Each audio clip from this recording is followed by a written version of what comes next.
ഇന്ധനച്ചോർച്ചയുണ്ടായ സംഭവത്തിൽ Elathur Hindustan petroleum പ്ലാന്റിനെതിരെ factory നിയമപ്രകാരം കേസെടുത്തു. മലിനീകരണ നിയന്ത്രണ നിയമങ്ങൾ അനുസരിച്ചും പരിസ്ഥിതി സംരക്ഷണ നിയമപ്രകാരവും കേസെടുക്കുമെന്നും സ്ഥലം എംഎൽഎയും മന്ത്രിയുമായ AK ശശീന്ദ്രൻ പറഞ്ഞു. അതേസമയം ജലസ്രോതസ് ശുദ്ധീകരിക്കാനുള്ള പ്രത്യേക രാസപദാർത്ഥം മുംബൈയിൽ നിന്നും എത്തും.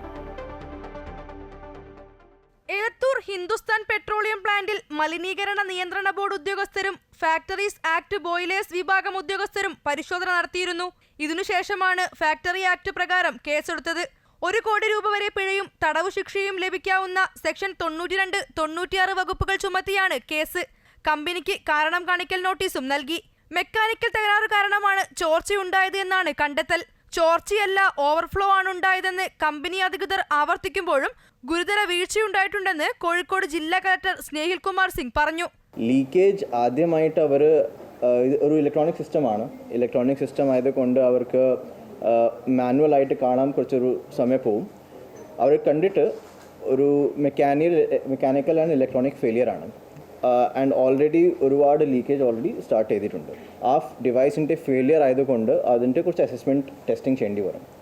ഈ ഏത് ഡിവൈസ് ആണ്, കാരണം അത് വളരെ സീരിയസ് ഇഷ്യൂ ആണ്. ഫാക്ടറി നിയമത്തിന് പുറമെ മലിനീകരണ നിയന്ത്രണ നിയമങ്ങൾ അനുസരിച്ചും പരിസ്ഥിതി സംരക്ഷണ നിയമപ്രകാരവും കേസെടുക്കുമെന്ന് പ്ലാന്റ് സന്ദർശിച്ച ശേഷം സ്ഥലം എംഎൽഎയും മന്ത്രിയുമായ AK ശശീന്ദ്രൻ പറഞ്ഞു. ചോർച്ചയാണോ ഉണ്ടായതെന്നറിയാൻ വിദഗ്ധ പരിശോധന നടത്തും. ജലസ്രോതസ്സുകൾ ശുദ്ധീകരിക്കാനുള്ള രാസപദാർത്ഥം മുംബൈയിൽ നിന്നും ഇന്നെത്തുമെന്നും നാളെ മുതൽ ശുദ്ധീകരണ പ്രവർത്തികൾ ആരംഭിക്കുമെന്നും ശശീന്ദ്രൻ വ്യക്തമാക്കി. കുറച്ചുകൂടി വിദഗ്ധന്മാരടങ്ങിയ ഒരു സംഘത്തെ ഈ പ്രവർത്തനം പരിശോധിക്കുന്നതിന് വേണ്ടിയുള്ള നടപടികൾ സ്വീകരിക്കാനാണ് ഇപ്പോൾ ഞങ്ങൾ ആലോചിച്ച് കൊടുത്തിട്ടുള്ളത്. ഒരു പ്രത്യേക കെമിക്കൽ കൊണ്ടുവന്ന് ആ കെമിക്കൽ ഈ വെള്ളത്തിൽ കലർത്തി ആ കെമിക്കലിൻ്റെ സഹായത്തോടുകൂടി വെള്ളം ശുദ്ധീകരിക്കുന്ന ഒരു നടപടിയിലേക്ക് പോകാനാണ്. അതേസമയം ഇടയ്ക്കിടെ ഈ ചോർച്ചാ പ്രശ്നം ഉണ്ടാകാറുണ്ടെന്നും ശാശ്വത പരിഹാരം ഇതുവരെ ഉണ്ടായിട്ടില്ലെന്നും പ്രദേശവാസികൾ ആരോപിക്കുന്നു. എല്ലാ പ്രാവശ്യവും ഇഷ്യൂസ് ഉണ്ടാവും, പരിഹാരം ഉണ്ടാവില്ല. കുറച്ച് കാലം ഇത് ചൂടായിട്ട് കിടക്കും, പിന്നെ വിട്ടങ്ങ് പോകും. അതിപ്പോൾ റിപ്പീറ്റഡാണ്. ഇവർക്കൊരു ഇഷ്യൂ, ഒരു പ്രശ്നമല്ല. ഇതിൻ്റെ അപ്പുറം അത്രയും കുടുംബങ്ങളുണ്ട്. ഇത് സാധാരണ പോലെയല്ല.